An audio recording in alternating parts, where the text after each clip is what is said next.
Hello Year 5 and 6, this is Mr. Harris and I'm bringing you Tuesday's English lesson where we continue with Black Beauty after yesterday's video clip from Warhorse. I hope you saw some of the comparisons there and saw how horses were used at that time and how different that is compared to today. Okay, for this lesson I'm trying to record it on my phone, so I'm going to be holding it up whilst we're reading things, so I hope this works well. I'll try and keep my hand as still as possible. Just to quickly go back over yesterday, so what time of the day does the clip take place? That was dusk. How was the horse feeling when the tank approached? What evidence proves this? The horse was very anxious, nervous and probably scared, frightened of what was going on there, tried to escape, and in the end reacted by going over the tank. And when the horse goes into the trench, the director films the horse running towards the camera. What effect does this have on the viewer? So I thought it increased the feeling of action there, because it was almost like you were being chased down by the horse, and it really made you feel like you were close to the action. So that's what I thought there. Okay, today we'll be looking at chapters 36 and 37. Just a couple of things that might help you with this lesson. Back then, in the late 1800s, we wouldn't have had car taxis or cabs, but we would have used horses with a carriage at the back, and it would have been similar in the way that the people who took them would have charged a certain amount to take them. A brook is mentioned. That is a small stream. I think we've come up with that before. And a light trap is just a smaller carriage. So in comparison, you can see the difference there. Okay, we'll be doing some retrieval questions after this, but I'm going to change to the PDF so that you can hopefully see the words. This should be close enough. Just need to lean on something so it's a bit more comfortable for me. So this is chapter 36, The Sunday Cab. One morning, as Jerry had just put me in the shafts and was fastening the traces, a gentleman walked into the yard. "Your servant, sir," said Jerry. "Good morning, Mr. Baker," said the gentleman. "I should be glad to make some arrangements with you for taking Mrs. Briggs regularly to church on Sunday mornings. We go to the new church now, and that is rather further away than she can walk." "Thank you, sir," said Jerry, "but I have only taken out a 6 days' licence, and therefore I could not take a fare on a Sunday. It would not be legal." Note: a few years since, the annual charge for a cab licence was very much reduced, and the difference between the 6 and 7 days cab was abolished. So that Jerry could only do 6 days because he paid for a cab licence that covered those days. "Oh," said the other, "I did not know yours was a 6-day cab, but of course it would be very easy to alter your licence. I would see that you did not lose by it. The fact is, Mrs. Briggs very much prefers you to drive her." "I should be glad to oblige the lady, sir, but I had a 7 days' licence once, and the work was too hard for me, and too hard for my horses.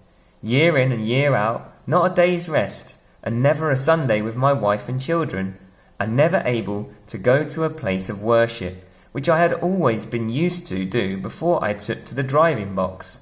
So for the last 5 years I have only taken a 6 days' licence, and I find it better all the way around." "Well, of course," replied Mr. Briggs, "it is very proper that every person should have rest, and be able to go to church on Sundays. But I should have thought you would not have minded such a short distance for the horse, and only once a day. You would have all the afternoon and evening for yourself, and we are very good customers, you know."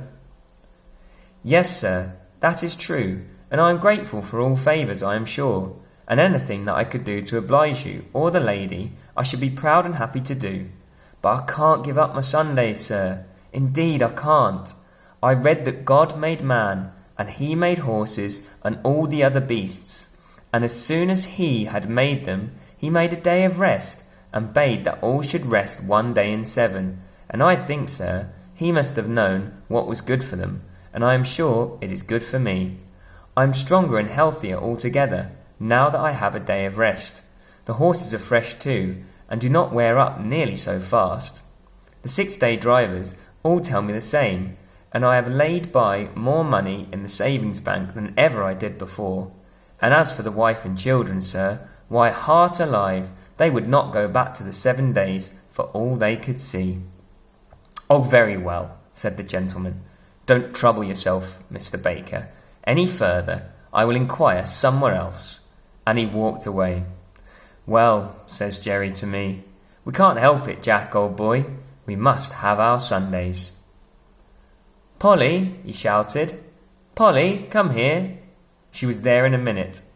"What is it all about, Jerry?" "Why, my dear, Mr. Briggs wants me to take Mrs. Briggs to church every Sunday morning. I say I have only a 6 days licence. He says get a 7 days licence, and I'll make it worth your while. And you know, Polly, they are very good customers to us. Mrs. Briggs often goes out shopping for hours, or making calls, and then she pays down fair and honourable like a lady. There's no beating down or making 3 hours into 2.5, as some folks do, and it is easy for work horses. Not like tearing along to catch trains for people that are always a quarter of an hour too late. And if I don't oblige her in this matter, it is very likely we shall lose them altogether. What do you say, little woman?" "I say, Jerry," says she, speaking very slowly, "I say if Mrs. Briggs would give you a sovereign every Sunday morning, I would not have you a 7 days cabman again. We have known what it was to have no Sundays, and now we know what it is to call them our own. Thank God, you earn enough to keep us, though it is sometimes close work to pay for all the oats and hay, the licence, and rent besides. But Harry will soon be earning something, and I would rather struggle on harder than we do than go back to those horrid times when you hardly had a minute to look at your own children, and we never could go to a place of worship together, or have a happy, quiet day. God forbid that we should ever turn back to those times. That's what I say, Jerry." "And that is just what I told Mr. Briggs, my dear," said Jerry, "and what I mean to stick to. So don't go and fret yourself, Polly," for she had begun to cry. "I would not go back to the old times if I earned twice as much. So that is settled, little woman. Now cheer up, and I'll be off to the stand." 3 weeks had passed after this conversation, and no order had come from Mrs. Briggs, so there was nothing but taking jobs from the stand. That means people just coming up to the cab and giving them jobs rather than pre-booked ones. Jerry took it to heart a good deal, for of course the work was harder for horse and man, but Polly would always cheer him up and say, "Never mind, father, never mind. Do your best and leave the rest. 'Twill all come right some day or night." It soon became known that Jerry had lost his best customer, and for what reason. Most of the men said he was a fool, but 2 or 3 took his side. "If working men don't stick to their Sunday," said Truman, "they'll soon have none left. It is every man's right and every beast's right. By God's law we have a day of rest, and by the law of England we have a day of rest, and I say we ought to hold to the rights these laws give us and keep them for our children." "All very well for you religious chaps to talk so," said Larry, "but I'll turn a shilling when I can. I don't believe in religion, for I don't see that your religious people are any better than the rest." "If they are not better," put in Jerry, "it is because they are not religious. You might as well say that a country's laws are not good because some people break them. If a man gives way to his temper and speaks evil of his neighbour and does not pay his church, his debts, he is not religious.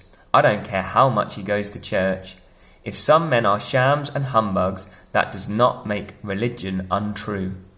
Real religion is the best and truest thing in the world, and the only thing that can make a man really happy or make the world we live in any better." "If religion was good for anything," said Jones, "it would prevent your religious people from making us work on Sundays, as you know many of them do, and that's why I say religion is nothing but a sham. Why, if it was not for the church and the chapel goers, it would be hardly worthwhile our coming out on a Sunday, but they have their privileges, as they call them, and I go without. I shall expect them to answer for my soul if I can't get a chance of saving it." Several of the men applauded this, till Jerry said, "That may sound well enough, but it won't do. Every man must look after his soul, and you can't lay it down at another man's door like a foundling and expect him to take care of it. And don't you see, if you're always sitting on your box waiting for a fare, they will say, 'If we don't take him, someone else will, and he does not look for any Sunday.' Of course, they don't go to the bottom of it, or they would see it. If they never came for a cab, it would be no use your standing there. But people don't always like to go to the bottom of things. It may not be convenient to do it, but if your Sunday drivers would all strike for a day of rest, the thing would be done." "And what would all the good people do if they could not get to their favourite preachers?" said Larry. "'Tis not for me to lay down plans for other people," said Jerry. "But if they can't walk so far as they can go to what is nearer, and if it should rain, they can put on their mackintoshes, as they do on a weekday. If a thing is right, it can be done. If it is wrong, it can be done without. And a good man will find a way, and that is as true for us cabmen as it is for the churchgoers." Right, on to chapter 37. Trying to use a different hand now. 2 or 3 weeks after this, as we came into the yard rather late in the evening, Polly came running across the road with the lantern. She always brought it to him if it was not very wet. "It has all come right, Jerry. Mrs. Briggs sent her servant this afternoon to ask you to take her out tomorrow at 11 o'clock. I said, yes, I thought so, but we supposed she employed someone else now. Well, said he, the real fact is, Master was put out because Mr. Barker refused to come on Sundays, and he has been trying other cabs. But there's something wrong with them all. Some drive too fast, and some too slow. And the mistress says there is not one of them so nice and clean as yours, and nothing will suit her but Mr. Barker's cab again." Polly was almost out of breath, and Jerry broke out into a merry laugh. "'Twill all come right some day and night. You were right, my dear, you generally are. Run in and get the supper, and I'll have Jack's harness off and make him snug and happy in no time." After this, Mrs. Briggs wanted Jerry's cab quite as often as before. Never, however, on a Sunday. But there came a day when we had Sunday work, and this was how it happened. We had all come home on the Saturday night very tired and very glad to think that the next day would be all rest, but so it was not to be. On Sunday morning, Jerry was cleaning me in the yard when Polly stepped up to him, looking very full of something. Just move it back down. "What is it, Jerry?" "Well, my dear," she said, "poor Dina Brown has just had a letter brought to her say that her mother is dangerously ill and that she must go directly if she wishes to see her alive. The place is more than 10 miles away from here, out in the country, and she says if she takes the train she should still have 4 miles to walk, and so weak as she is, and the baby only 4 weeks old, of course that would be impossible. And she wants to know if you would take her in your cab, and she promises to pay you faithfully, as she can get the money." "Tut, tut, we'll see about that. It was not the money I was thinking about, but of losing our Sunday. The horses are tired, and I am tired too. That's where it pinches." "It pinches all round for that matter," said Polly, "for it's only half Sunday without you, but you know we should do to other people as we should like they should do to us, and I know very well what I should like if my mother was dying. And Jerry dear, I'm sure it won't break the Sabbath, for if pulling a poor beast or donkey out of a pit would not spoil it, I'm sure taking poor Dina would not do it." "Why, Polly, you are as good as the minister, and so, as I've had my Sunday morning sermon early today, you may go and tell Dina that I'll be ready for her as the clock strikes 10. But stop. Just step round to Butcher Braden's with my compliments, and ask him if he would lend me his light trap. I know he never uses it on the Sunday, and it would make a wonderful difference to the horse." Away she went, and soon returned, saying that he could have the trap and welcome. "All right," said he. "Now, put me up a bit of bread and cheese, and I'll be back in the afternoon as soon as I can. And I'll have the meat pie ready for an early tea instead of for dinner," said Polly, and away she went, while he made his preparations to the tune of "Polly's the Woman and no Mistake," of which tune he was very fond.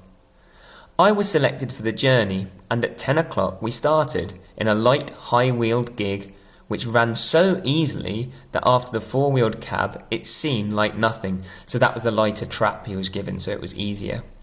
It was a fine May day, and as soon as we were out of the town, the sweet air, the smell of the fresh grass, and the soft country roads were as pleasant as they used to be in the old times, and I soon began to feel quite fresh. Dina's family lived in a small farmhouse up a green lane, close by a meadow with some fine shady trees. There were 2 cows feeding in it. A young man asked Jerry to bring his trap into the meadow, and he would tie me up in the cowshed. He wished he had a better stable to offer. "If your cows would not be offended," said Jerry, "there is nothing my horse would like so well as to have an hour or 2 in your beautiful meadow. He's quiet, and it would be a rare treat for him." "Do, and welcome," said the man. "The best we have is at your service for your kindness to my sister. We shall be having some dinner in an hour, and I hope you'll come in, though with my mother so ill, we are all out of sorts in the house." Jerry thanked him kindly, but said as he had some dinner with him, there was nothing he should like so well as walking about in the meadow. When my harness was taken off, and I did not know what I should do first, whether to eat the grass, or roll over on my back, or lie down and rest, or have a gallop across the meadow out of sheer spirits at being free, and I did all by turns. Jerry seemed to be quite as happy as I was. He sat down by a bank under a shady tree and listened to the birds. Then he sang himself and read out of the little brown book he is so fond of, then wandered round the meadow and down by a little brook, where he picked the flowers and the hawthorn and tied them up with long sprays of ivy. Then he gave me a good feed of the oats which he had brought with him. But the time seemed all too short. I had not been in a field since I left poor Ginger at Earlshall. We came home gently, and Jerry's first words were, as we came into the yard, "Well, Polly, I have not lost my Sunday after all, for the birds were singing hymns in every bush, and I joined in the service, and as for Jack, he was like a young colt." When he handed Dolly the flowers, she jumped about for joy. Okay, so that's the end of chapter 36 and 37. So you've got some multiple choice questions to do. There's the first set, all from chapter 36. There's the second set from chapter 37. There's a to-do on the purple mash. And children, if you want to have a quick challenge, something that you could send into the email address, then think about how the Sundays of today, before the coronavirus, are different to when Black Beauty was written. Do you think people still get their Sundays free? Are any of the shops open? Can you get a cab on a Sunday? It'll be interesting to see your thoughts. Okay, hope you've enjoyed the video. Take care. Bye.